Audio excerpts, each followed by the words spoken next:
Hey guys, today we're talking about different categories of movements. So I'm going to go over category 1, category 2, and category 3 movements. It's not just applicable to use as a coach, but also as an athlete if you're doing your own programming or trying to find out what's going on behind your programming. You can always think of it this way. So category 1 movements would be something that's really controlled, so like a strict press, a push-up, a air squat, deadlift, whatever, something that could be slow and controlled, not very dynamic. Category 2 is adding a little bit of speed to that movement. So I use the strict press as an example. A push press would be a category 2 movement. A drop squat would be a category 2 movement.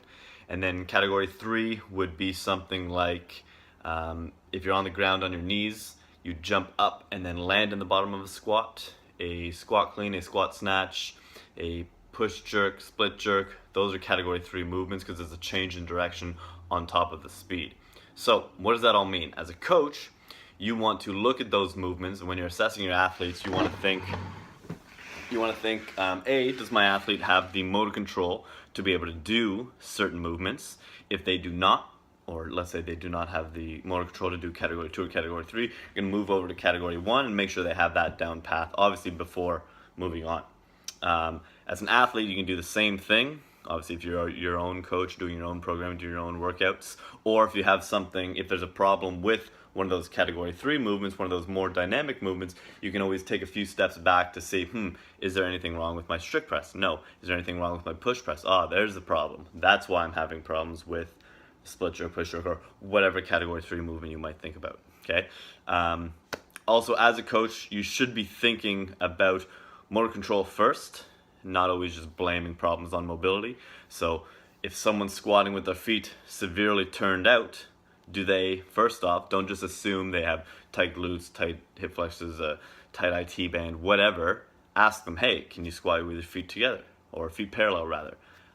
Maybe they do that a little bit, and then as they fatigue, as they get tired, they slowly start to turn out. That's going to be a motor control problem because they can't do it. But then as soon as you add some stress, some stimulus to the workout, then they start to lose it. Some athletes, ask them to put their feet parallel, they agree. And then as soon as they drop into a squat, their feet turn out. So squat, that's category 1. If they can't keep their feet together, category 1 movement, that's going to be a mobility issue. So you can use category 1, category 2, category 3 movements to kind of decipher an athlete's problems or your own problems or whichever by programming those appropriately. And you can progress to the next one. You should always look at the category 1 movements before jumping into the category 3.